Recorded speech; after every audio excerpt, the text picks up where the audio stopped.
Abraham and Sarah, the God who tests, provides, and remembers. Abraham journeyed again toward the south country, dwelling between Kadesh and Shur, and sojourned in the land of Gerar. Though he was now wealthy, respected, and known as a prophet of the Most High God, fear still walked beside him. For Abraham had learned that the world beyond his tents could be dangerous, and he had learned this lesson the hard way. And so, when he entered Gerar, he once again said of Sarah, his wife, "She is my sister."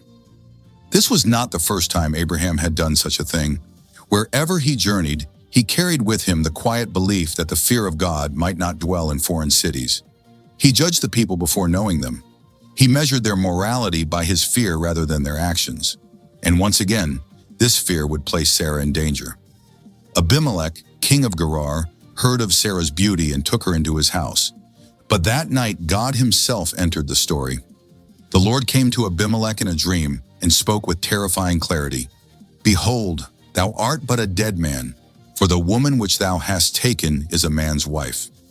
Abimelech awoke in fear. He had not touched her.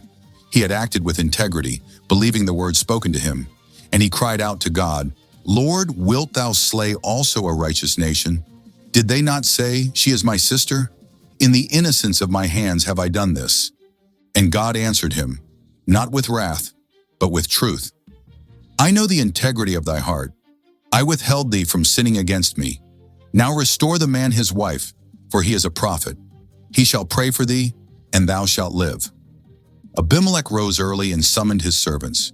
Fear spread through the land, not fear of Abraham, but fear of the God who speaks in dreams and judges hearts. He called Abraham and confronted him. "What hast thou done unto us? What evil have we committed against thee?"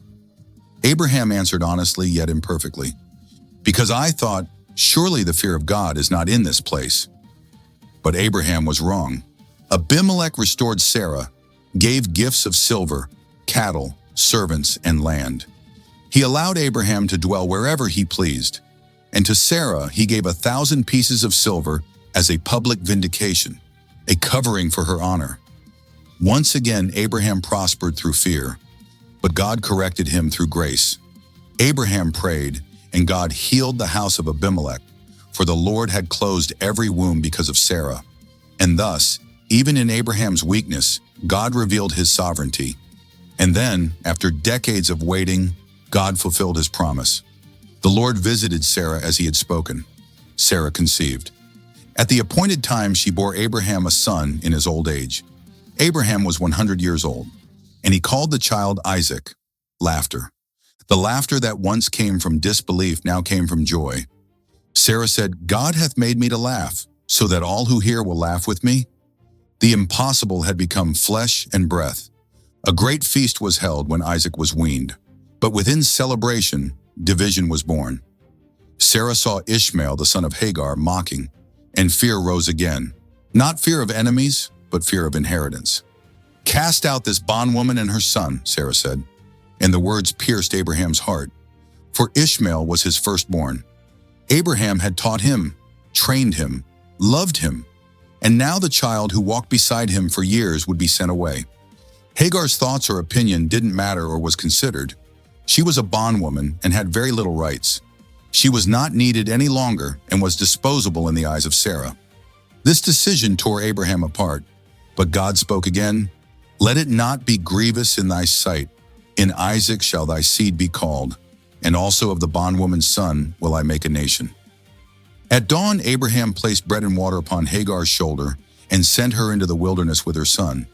This was not the first time Hagar found herself in the wilderness. She had ran away before because of hard treatment from Sarah. But this time was different. She was basically cast out from Abraham and the community. Fear must have gripped her in this situation. The water ran out, the strength failed, and Hagar laid her child beneath a shrub and wept, unwilling to watch him die. But God heard the voice of the lad. An angel called from heaven, opened Hagar's eyes, and revealed a well of water.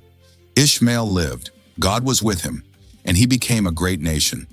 Even those cast away by human fear are remembered by God. Then came the greatest test of all. God called Abraham, and Abraham answered, "Here am I. Take now thy son, thine only son Isaac, whom thou lovest." 3 days Abraham walked in silence. Isaac carried the wood. Abraham carried the knife. "My father," Isaac said, "where is the lamb?"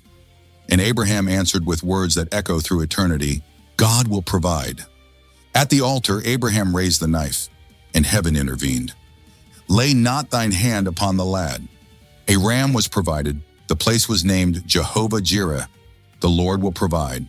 Because Abraham did not withhold his son, God swore by himself, "In blessing I will bless thee, and in thy seed shall all nations of the earth be blessed." Pause and think about this for a moment. This great act of faith and obedience was noted and remembered by God. God did not withhold his only begotten son Jesus from being sacrificed for our sins. God saw Abraham was fully willing to sacrifice his son because of his faith in him. Years later, Sarah died. Abraham wept. He purchased the cave of Machpelah, not by gift but by price, planting his claim in the land of promise. Sarah was buried there, the first possession of the promise fulfilled through death.